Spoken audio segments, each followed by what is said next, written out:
Next thing I'm gonna start mixing is white. Now this is a mica powder. It is less on the shimmery side, but it's more like a pearlescent kind of mica powder, I guess.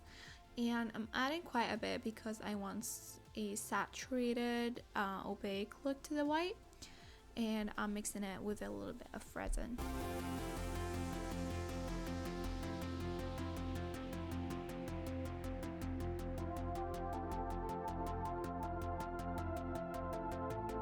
And now I'm mixing the other white pigment powder, and this is also mica powder, but it's more on the glittery side than the other one.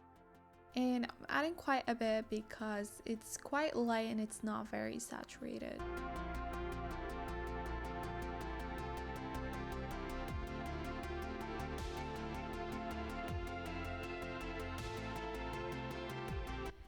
In a similar manner to how I applied my gold, I'm going in with the white. I'm leaving quite some space between the two different lines because eventually they will spread out and occupy the space. Just to avoid the mixing of the different colors, I'm doing the thin lines and in distance. Usually I like to apply the white lines after the golds. Oftentimes that's how I like to do it.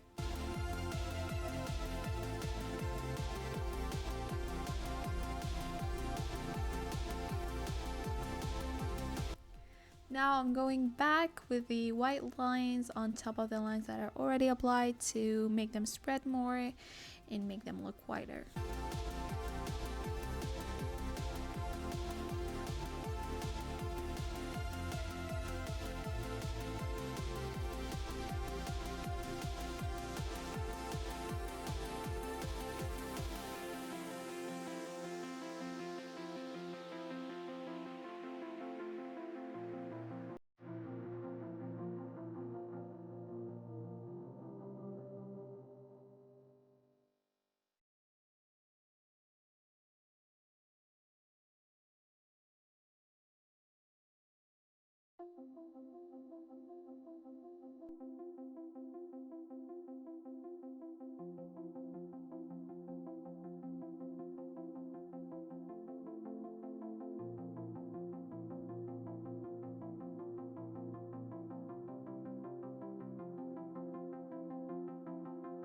And now I'm adding the other white glittery mica powder mixture. I'm adding it after the other white that we applied before. You can add that anywhere. You can add it in the middle, before the white line that we added before. It's really up to you, but that's how I'm going about it for this artwork. And just a side note, since I'm using such a glittery mica powder, I am not actually using the other glitters, the gold glitters that I've showed earlier in the video, because I thought the mica powder did enough with the glitters, and that's why I did not add more glitter to it. But if your artwork is not as glittery, you can add the glitters just in the same way we added the mica.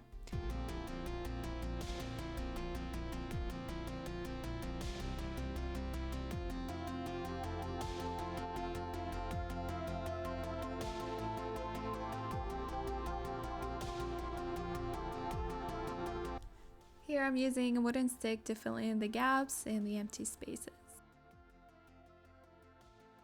And try to do it as carefully as possible so that not much mixing of the colors happen.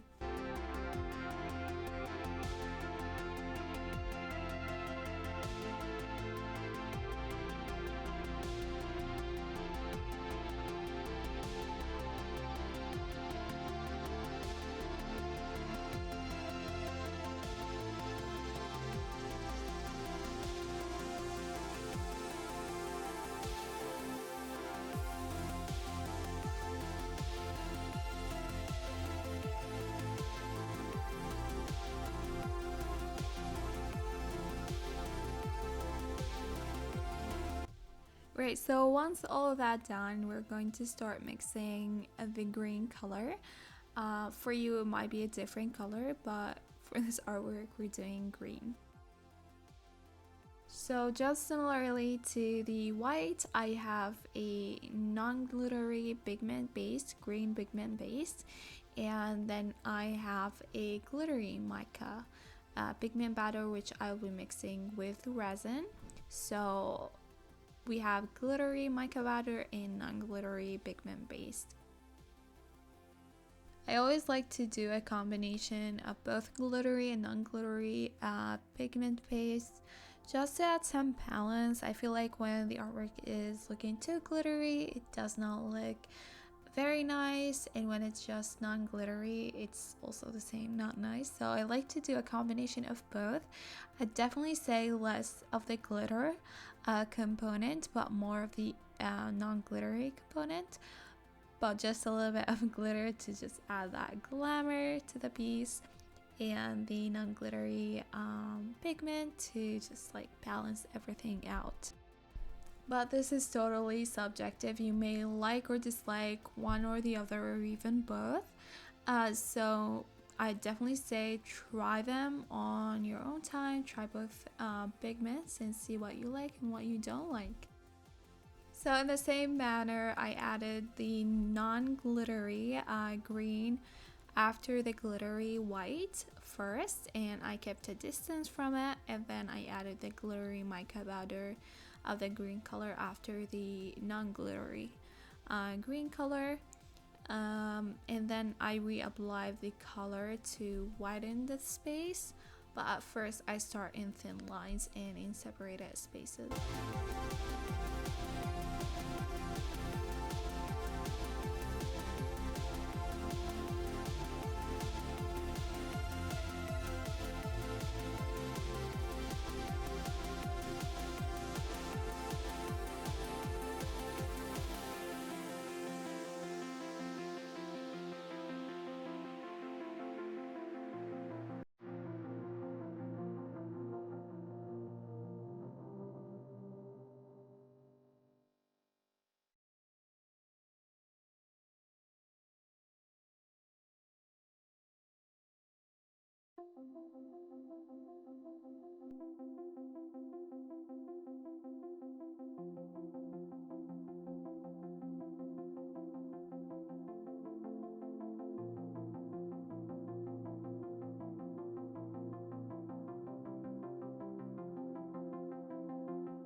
I know it's obvious, but I'm just gonna say it. Use a wooden stick to fill in the gaps and the empty spaces between the different lines, and try to be as careful as possible so that you avoid the mixing of the geode lines of the different colors.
Here I'm going back with the glittery white pigment powder because it kind of disappeared with the green. So I'm redoing it to show it again. But if you don't have that problem, you don't have to do it. So you can do any fixes that you face while you're working on the first layer before it cures out. Now the piece is done, and the very last step is to use your torch to get rid of those bubbles. Be sure to keep the heat just a little bit away from the surface and to not overheat it to not run into issues like burning your resin surface. And that's about it. We're just gonna leave it for 24 hours roughly for it to fully cure out, and then it would be ready for the final touches. I'll see you later. Thank you for watching.